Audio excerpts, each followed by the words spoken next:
Gaming was not popular back. I was born in the '80s. I feel sorry for the kids that were born even earlier than I was, but I mean, you couldn't just talk to anybody about playing video games. It's not like now where everybody plays Madden and get on Xbox Live or PS3. I mean, I was kind of like in both worlds, like, because I played sports, but I wasn't over the top jock type person, but I loved computers and electronics and science and stuff like that, but I wasn't like a geek. I was kind of like, I was always like somewhere in between, and I would deviate back and forth. I would go play basketball, but then I was excited that Zelda Link to the Past was coming out. So it wasn't. It kind of pisses me off because these kids, they have it made now. I mean, you can be cool and talk about your PlayStation 3. I mean, I think this whole era, gaming didn't really start to get cool, at least from what I saw, till about when I was in high school, about '02 or '03. It's about around the time when the PS2, or yeah, pretty much around the time when the PS2 came out. It was getting like, it was starting to be accepted around the later years of the PlayStation, because a lot of people who weren't really gamers, you would see them at the bowling alley playing like Tekken, and but it still wasn't like the thing that people sat around and talked about. But I mean, it's not like now where people talk about Street Fighter 4 with their girlfriend sitting there next to them. Nah, it kind of pisses me off. But I know these new guys are lucky, man. But that's just a little small tidbit I thought would be cool to. I'm curious how it was with everybody else out there in the world, as far as being kind of, because everyone thinks the gamer was like this typical nerd or something like that, but not really. I think because a lot of guys I talk to who are around my age now, they're pretty cool. I mean, they have girlfriends, they have lives. They're not geeks or nerds that I don't want to talk to, but we have that common history where we know, like, back in the day, we could not be cool like this and have, nice girlfriends. So, I mean, that's just a little document I thought I wanted to put out there. I want to do like I want to kind of document my gaming life, I guess, from early age up to now, but I'm just going to do it in various segments. It's not going to be in proper order. It's basically just for me, but if people watch it, that's cool. I remember, like, in my book bag, I would have, my textbooks, and then I might have, like, ESPN magazine or something like that. Then I'd have, like, 2 video game magazines.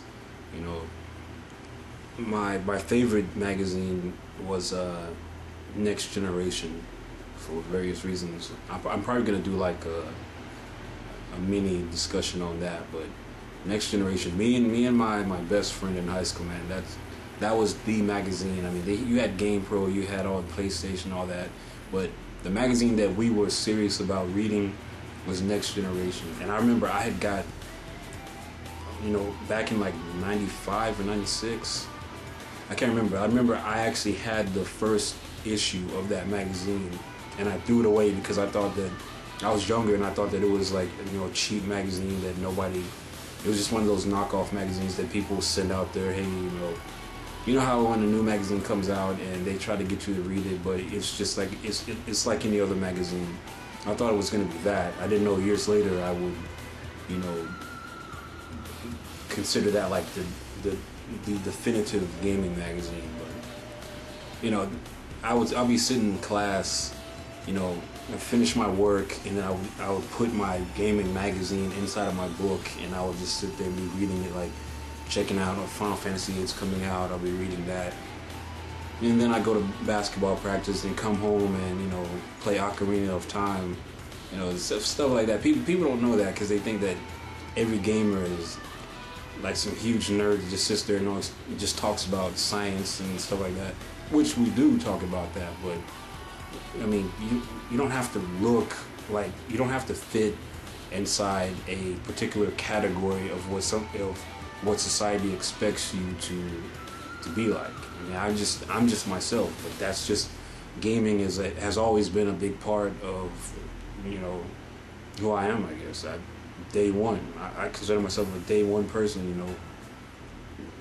Started on the ColecoVision, and, you know, never stopped.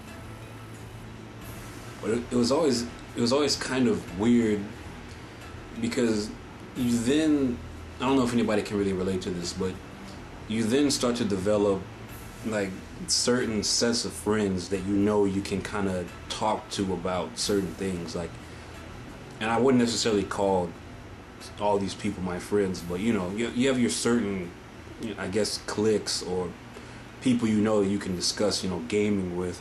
And then of course you have, like, you know, your athlete friends who you call, hey, you're gonna play basketball, football, or whatever. Then you have your hanging buddies, and then it was, you know, gaming. You know, it was so weird and awkward when the two people you know would clash, because, you know, it was kind of like, how do I, you know, manipulate my personality to where I don't seem like I'm out of place with these two, you know, the two extremes of the spectrum. Here I am, I'm somewhere in the middle. I deviate, you know, like the circle that people have, and then, you know, it says, like, you know, jock, geek, you know, I'm right there. So, and I, you know, fluctuate from side to side, but I always thought that was funny, trying to manage that. You know, a more interesting thing that I noticed growing up, as far as, you know, being, you know, I guess you know, a gamer, but some people have, you know, problems calling it that, but I think I addressed all that in another video. Girls never, when I would invite girls over, they never seemed to have a big problem with that, like, oh, you're a nerd or you geek. They would actually be kind of interested in that. They actually found that interesting, you know, before we started making out and all that. But I don't know, there's this whole little stigma that girls will see your, for back then, see, now it's not like that. If you bring a girl over now and she sees a PlayStation or whatever, that's cool, it's all done.